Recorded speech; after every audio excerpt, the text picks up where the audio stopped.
Знаете, русские люди в России всегда находились в контакте с природой, в коннекте с природой. Ну или имели сильную связь с природой. Всегда люди жили на земле в России. Россия долгое время была крестьянской аграрной страной. Отчасти и сейчас Россия аграрная страна. И люди жили в деревнях, жили близко к полю, близко к лесу.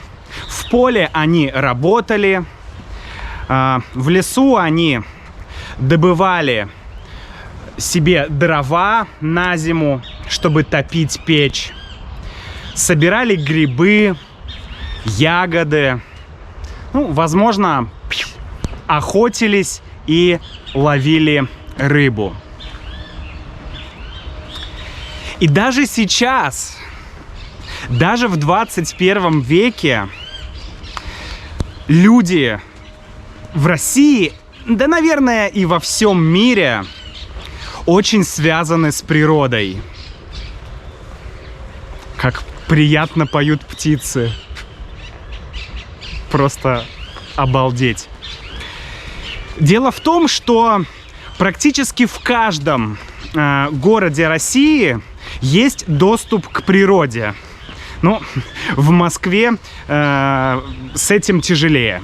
В Москве с этим тяжелее. Но во всех других городах 15 минут, 30 минут на электричке, и ты уже рядом с природой.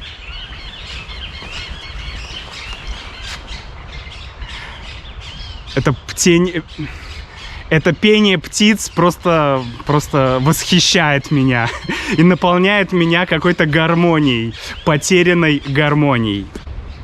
Я живу сейчас в Аргентине, и около года я жил практически без связи с природой. Я жил в мегаполисе, в столице, в Буэнос-Айресе. Но сейчас я нахожусь в другом городе. Я о нем рассказывал, посмотрите. Здесь будет ссылка на видео про этот город. И сегодня я хочу восстановить связь, друзья. Восстановить свою связь со всеми, почти со всеми элементами, кроме огня. С огнем сегодня не буду восстанавливать связь. С остальными элементами, с воздухом, с водой, с землей. Воздух, вода, земля. Что еще? Какой еще элемент я забыл? Огонь, воздух, вода, земля. Что-то, казалось, мне еще было. Окей. Вот с этими элементами я хочу сегодня восстановить связь. И я хочу сделать это с помощью одной штуки, которая находится вот здесь. И она называется Пак-Рафт.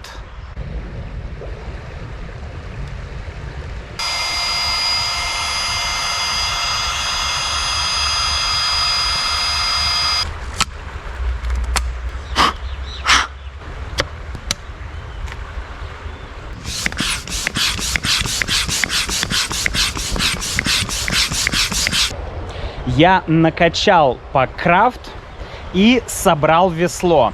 Весло у меня из 4 элементов. Из огня, земли, воды и воздуха. Шучу. Из 4 частей. Ну, или 4 элементов.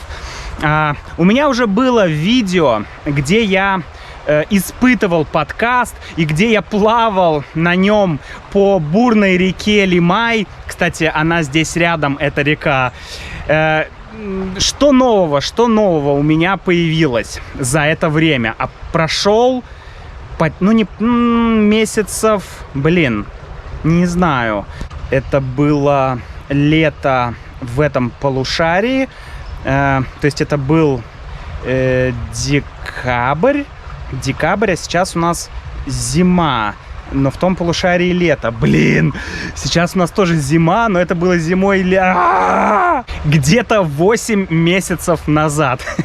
Да, 8 месяцев назад. Что у меня появилось нового? Во-первых, я заказал себе легкое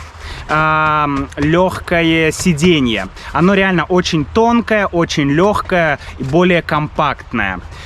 Я заказал себе также спинку более легкую, но, честно говоря, я решил сегодня вообще не использовать спинку. Спинка — это такая вот здесь штука под поясницу, да, под поясницу, под эту часть, вот под эту часть.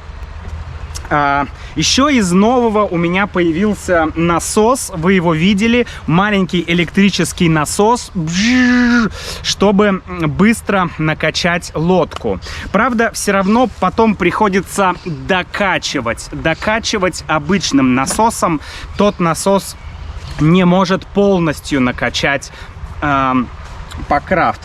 И еще у меня появились неопреновые носки. Это неопрен. Классный материал, он не пропускает воду и сохраняет тепло. Конечно, в Аргентине это стоит дорого, но это очень-очень нужная вещь.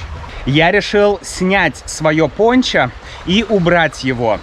Конечно, в пончо ты выглядишь прикольнее, эстетически оно красивее, чем обычная одежда.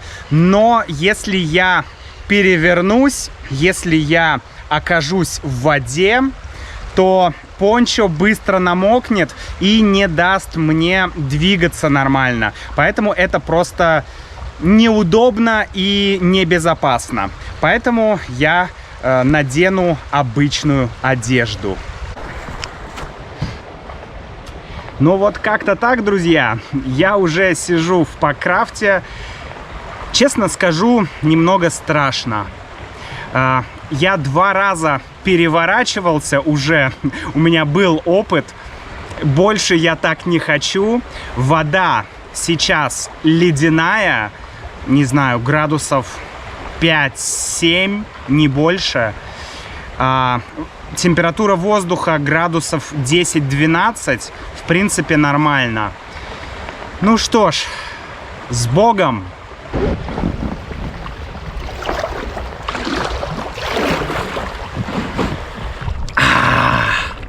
Река Неукен, друзья.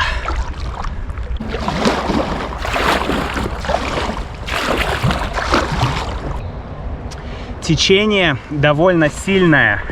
Посмотрите, как быстро меня несет.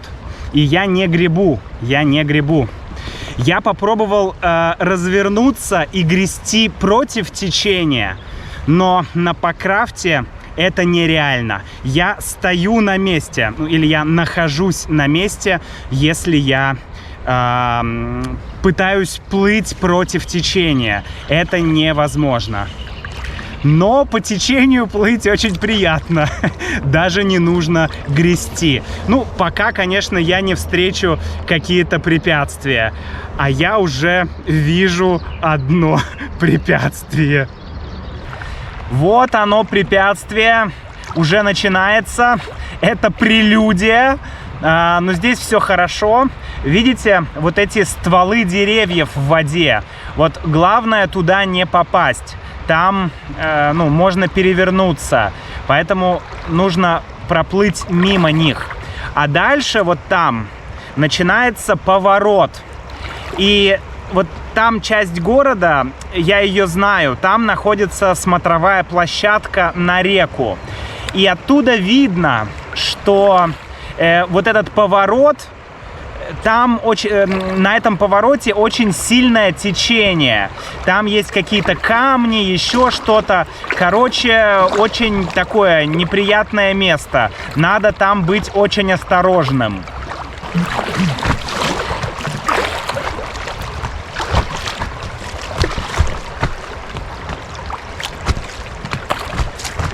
Вот поворот. И вот там, вот у тех камней, бурлящая вода. Вот туда мне попасть точно никак нельзя. Поэтому, а течение несет меня туда. Поэтому мне нужно попробовать уходить влево, чтобы обойти вот эти вот пороги. Потому что туда мне точно нельзя попасть.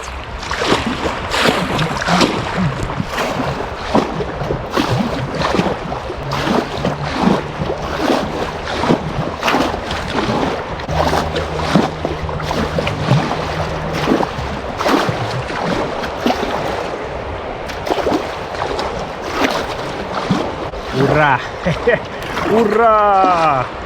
Эту часть удалось преодолеть без проблем, потому что уровень воды большой сейчас, и поэтому воды много, и камни все внизу. Вот, поэтому все нормально. Ну, не знаю, будут ли дальше какие-то препятствия. Моя задача сегодня не преодолевать препятствия, а просто наслаждаться природой.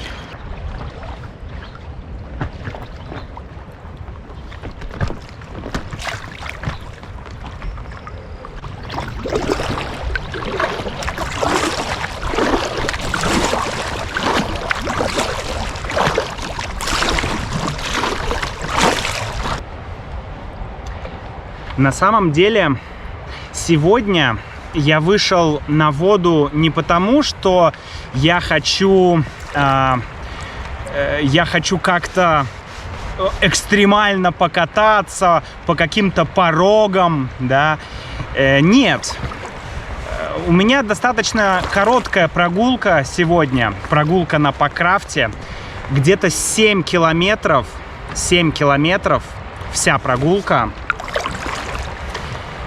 И мне просто хочется спокойно плыть, созерцая, отличное слово, созерцая природу. Мне хочется созерцать. Да, созерцать. Определенно, это то, что мне нужно. Сегодня на редкость пасмурный день. Посмотрите, нет солнца вообще. Сегодня на редкость пасмурный день. Я нахожусь в городе Неокен, а он находится в пустыне, друзья, в пустыне. И вот здесь, в долинах рек, есть растительность, небольшие леса, много животных и птиц. Но если я пойду дальше, в любую сторону, там будет пустыня. Я очень хочу туда сходить и показать вам, как выглядит эта пустыня, и хочу сам на нее посмотреть. Но сегодня у нас просто медленная прогулка по реке.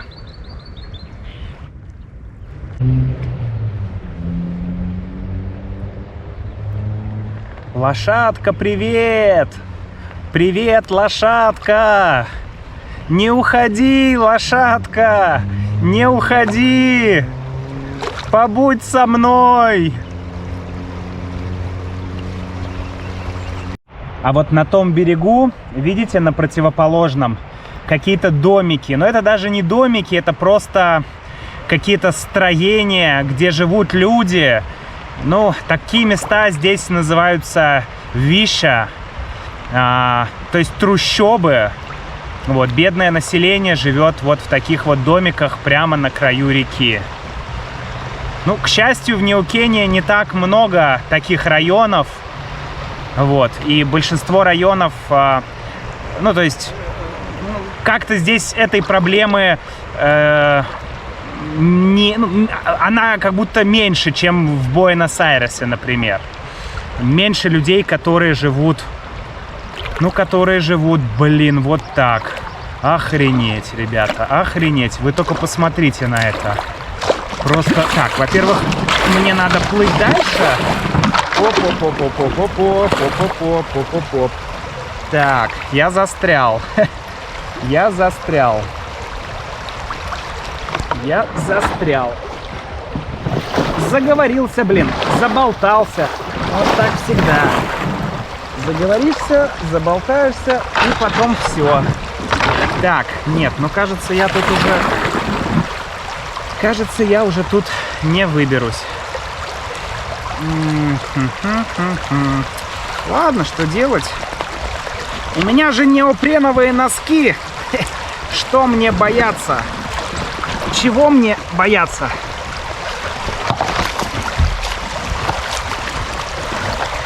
Вот так вот. Вот так. Оп-оп-оп-оп-оп. Так, неопреновые носки, но штаны-то у меня обычные.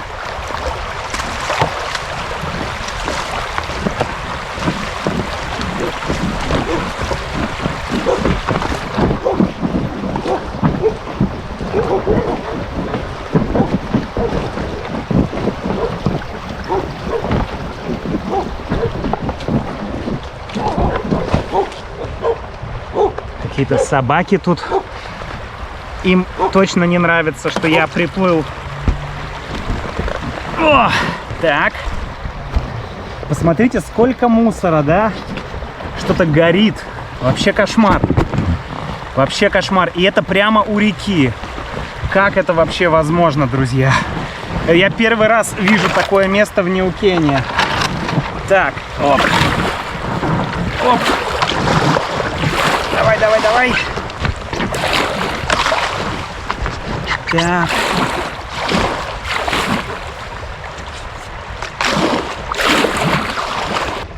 Так, Матерь Божья.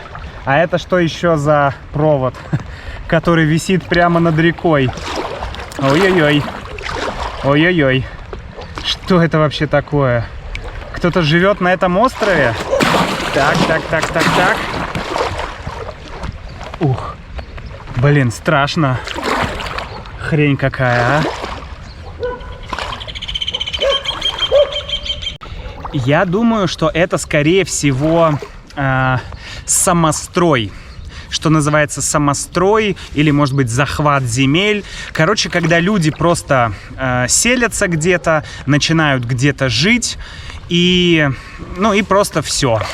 И, ну, на самом деле в России есть такой закон, что если ты где-то построил дом и живешь на этой земле, и земля принадлежит государству или там как-то еще, то в целом через некоторое количество лет, если ты докажешь, что ты там живешь, ты можешь оформить эту землю в частную собственность. Но в России очень много земли. В Аргентине тоже, но в Аргентине как будто меньше, ну, качественной земли. То есть, ну, ты не будешь жить в пустыне. Наверное, поэтому... Господи, боже мой. Господи, боже мой. Это берег реки. Боже. Жесть.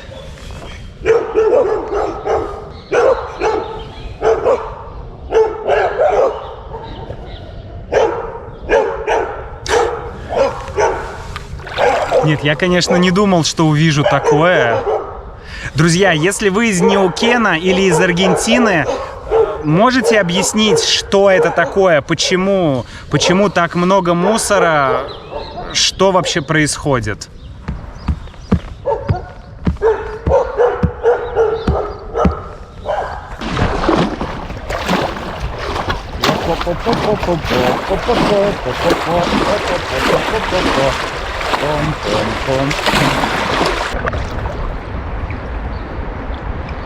А здесь мосты. Железнодорожный мост, автомобильный мост. Блин, и там дальше опять продолжаются трущобы. Эх.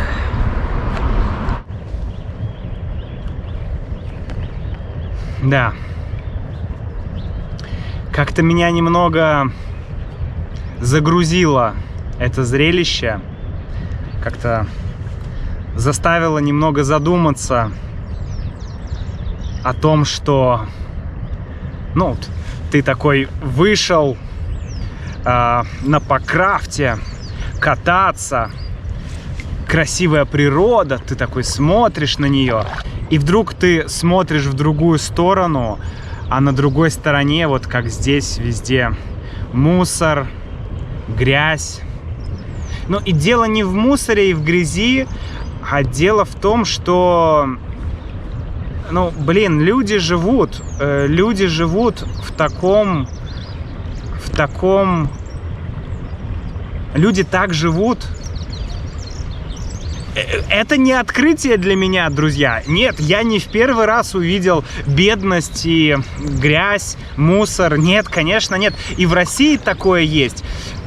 В России бедность какая-то другая, немножко. Но она тоже неприятная. Я не знаю, что сказать. Тут можно было бы порассуждать о каких-то там проблемах капитализма или наоборот социализма, или, я не знаю, политики или чего угодно. О неравенстве можно было бы поговорить. И все это крутится в голове. Не знаю. Не буду ничего говорить. Просто пожелаю этим людям и их детям, чтобы все у них становилось лучше, а соответственно и мусор тоже будет уменьшаться, ну, количество мусора будет уменьшаться. В общем, да, пусть у них все будет хорошо.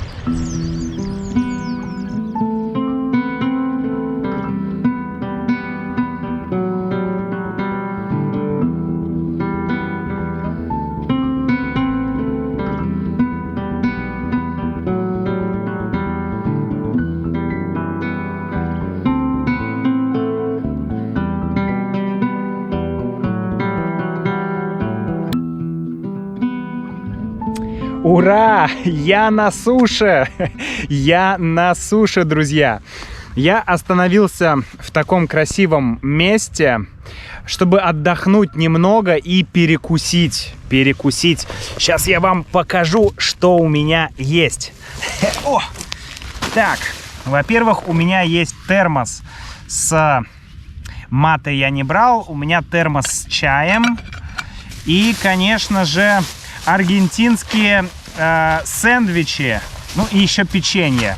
Сейчас я вам покажу, как выглядят такие вот типичные аргентинские сэндвичи, которые продаются везде.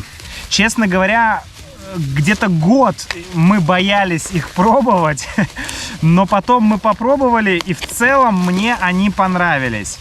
Вот, они выглядят вот так. Вот так они выглядят. Интересная особенность этих сэндвичей, что у хлеба нету корки. То есть это такие огромные куски вот хлеба специально для этих сэндвичей.